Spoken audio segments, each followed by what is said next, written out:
আজ আমরা এমন একজনের কথা বলবো যার কলম কিন্তু শুধু গল্প লেখেনি, বলতে গেলে একটা গোটা জাতির ভাগ্য লিখেছিল।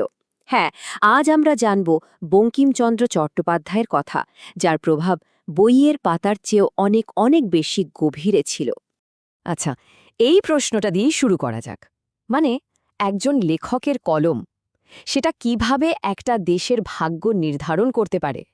শুনতে অবাক লাগলেও বঙ্কিমচন্দ্র চট্টোপাধ্যায়ের জীবন আর তার কাজ আমাদের ঠিক এই প্রশ্নটারই উত্তর দেয়। বন্দে মাতরম, এই দুটো শব্দ, এটা শুধু একটা গান ছিল না, হয়ে উঠেছিল একটা গোটা স্বাধীনতা সংগ্রামের মূল মন্ত্র। একটা জাতির মুক্তির যে আকাঙ্ক্ষা, তা যেন এই দুটো শব্দেই বাধা পড়েছিল। আর এর জন্ম হয়েছিল একজনের মস্তিষ্ক থেকে, একজনেরই কলম থেকে। তাহলে পরিচয় করা যাক সেই কিংবদন্তির সাথে, বঙ্কিমচন্দ্র চট্টোপাধ্যায়, যাকে শুধু বাংলা উপন্যাসের জনক বললে শায়দ কম বলা হবে। তার হাত ধরেই তো বাংলা সাহিত্য একটা সম্পূর্ণ নতুন যুগে পা রেখেছিল। কে ছিলেন এই বঙ্কিমচন্দ্র? সত্যি বলতে পরিচয়টা এক কথায় দেওয়া খুব কঠিন। তিনি একদিকে ছিলেন ১৯ শতকের এক যুগান্তকারী লেখক, আবার অন্যদিকে ব্রিটিশ সরকারের একজন উচ্চপদস্থ প্রশাসক। আর সবচেয়ে বড় কথা, তিনি ছিলেন একজন প্রখর জাতীয়তাবাদী চিন্তাবিদ। তার হাত ধরেই বাংলা সাহিত্যের পুরো চেহারাটাই বদলে গিয়েছিল। কিন্তু প্রশ্ন হল, কিভাবে তিনি এমন একজন প্রভাবশালী ব্যক্তিত্ব হয়ে উঠলেন? তার এই অসাধারণ মননটা তৈরি হল কিভাবে? এর উত্তর পেতে হলে আমাদের একটু পিছিয়ে যেতে হবে ওনার শুরুর দিনগুলোতে। তার বেড়ে ওঠার গল্পটাও কিন্তু ঠিক ততটাই অসাধারণ। ১৮৩৮ সাল, কাঁঠালপাড়ার এক সম্ভ্রান্ত পরিবারে জন্ম। এরপর হুগলি মহাসিন কলেজ হয়ে সোজা কলকাতার প্রেসিডেন্সি কলেজে উচ্চশিক্ষার জন্য। আর তারপর এলো ১৮৫৮ সাল, একটা ঐতিহাসিক মুহূর্ত। তিনি কলকাতা বিশ্ববিদ্যালয়ের প্রথম ব্যাচের স্নাতকদের মধ্যে একজন ছিলেন। ভাবা যায় সেই সময় দাঁড়িয়ে এটা কত বড় একটা সম্মান ছিল। বঙ্কিমচন্দ্রের প্রতিভার আসল রহস্যটা লুকিয়েছিল দুটো আলাদা জগতের এক আশ্চর্য মেলবন্ধনে। একদিকে ছিল সংস্কৃত শাস্ত্র আর ভারতীয় ঐতিহ্যের ওপর তার গভীর জ্ঞান, আর অন্যদিকে ছিল পাশ্চাত্য সাহিত্য, দর্শন আর যুক্তিবাদী চিন্তার সঙ্গে তার নিবিড় পরিচয়। প্রাচ্য আর পাশ্চাত্যের এই জ্ঞানই তার লেখনীকে একটা অন্য মাত্রা দিয়েছিল। ব্যাপারটা একবার ভাবলে বেশ অবাক লাগে, তাই না? দিনে তিনি ব্রিটিশ রাজের একজন উচ্চ পদস্থ কর্মকর্তা, একজন ডেপুটি ম্যাজিস্ট্রেট, আর রাত নামলেই তার কলম থেকে বেরোচ্ছে এমন লেখা যা সেই ব্রিটিশ শাসনের ভিত্তিকেই নাড়িয়ে দিচ্ছে। কি অদ্ভুত এক জীবন!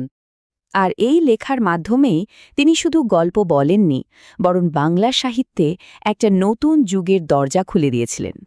শুরুটা হয়েছিল ১৮৬৫ সালে দুর্গেশ নন্দিনী দিয়ে। এটা আসলে শুধু একটা বই ছিল না, ছিল একটা বিপ্লবের মতো। বাংলা ভাষায় প্রথম সার্থক ঐতিহাসিক উপন্যাস। এর আগে বাঙালি পাঠক এমন লেখার স্বাদ পায়নি। বলা যায়, এক ঝটকায় বাংলা সাহিত্যের একটা নতুন দিক খুলে গেল। এরপর এলো কপাল কুণ্ডলার মতো এক অমর সৃষ্টি, যেখানে প্রেম, সমাজ আর প্রকৃতির মধ্যে যে দ্বন্দ্ব, তাকে তিনি এমনভাবে এঁকেছেন যা আজও পাঠকদের মুগ্ধ করে। এখানেই বোঝা যায় তার কলমের গভীরতা ঠিক কতটা ছিল। কিন্তু কি এমন ছিল তার লেখায় যা তাকে অন্যদের থেকে আলাদা করে দিয়েছিল? উত্তরটা হল বেশ কিছু যুগান্তকারী বৈশিষ্ট্য। তার উপন্যাসে থাকত টান টান জটিল প্লট, ঐতিহাসিক প্রেক্ষাপটের ব্যবহার, আর লেখার পড়তে পড়তে থাকত দেশপ্রেম আর সমাজ সংস্কারের বার্তা। আর হ্যাঁ, ওনার সৃষ্টি করা ওই যে শক্তিশালী স্বাধীন চেতার নারী চরিত্রগুলো, তারা তো নিজেদের সময়ের থেকে কয়েক দশক এগিয়ে ভাবত।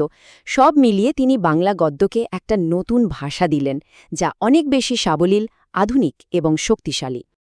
এবার ফেরা যাক সেই মন্ত্রে যা দিয়ে এই আলোচনা শুরু হয়েছিল, বন্দে মাতরম। এর উৎসটা আসলে কোথায়?